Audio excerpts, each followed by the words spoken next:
So what I wanted to share with you today were maybe some tidbits and some gold nuggets about what I've seen and what's been successful for some of my clients and in general for small and diverse businesses.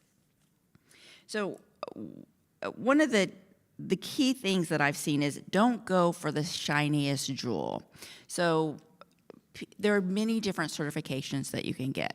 You can get this one for women-owned. You can get this for the minorities. You can get this one, all these different ones, CPUC, all of these different, CUCP, all of the different certifications, but I don't suggest you do that first.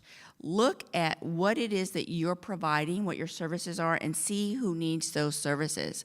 For instance, as I mentioned, if you're going after the corporations, you need to get this certification from Virginia or from her organization. So don't target everyone. Don't get on every listserv. Focus on who buys your services, how do they buy your services, when do they buy them, and also look at opportunities where you don't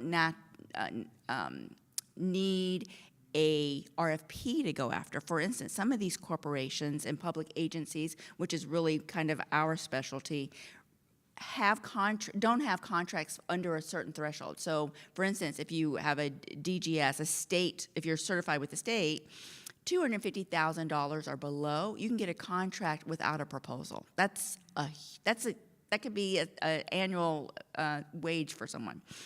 Also, with MWD, I think they have one theirs is at 70 or 75,000.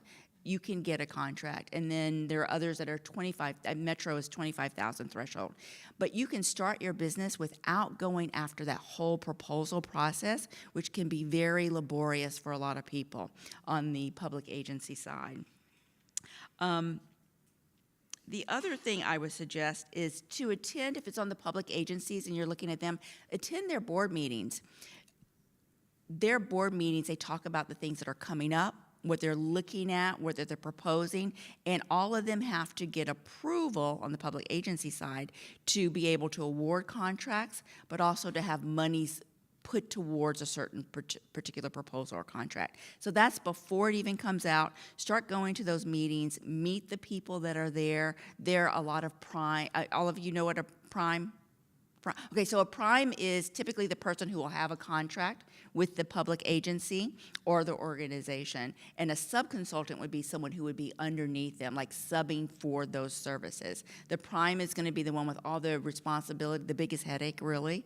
But you could come in as a sub, not have to deal with the big headache, and still get money for your services and products. So if you're coming in first, I don't advocate to look for being the prime. But being a sub can make your business, can be a great bread and butter for your business.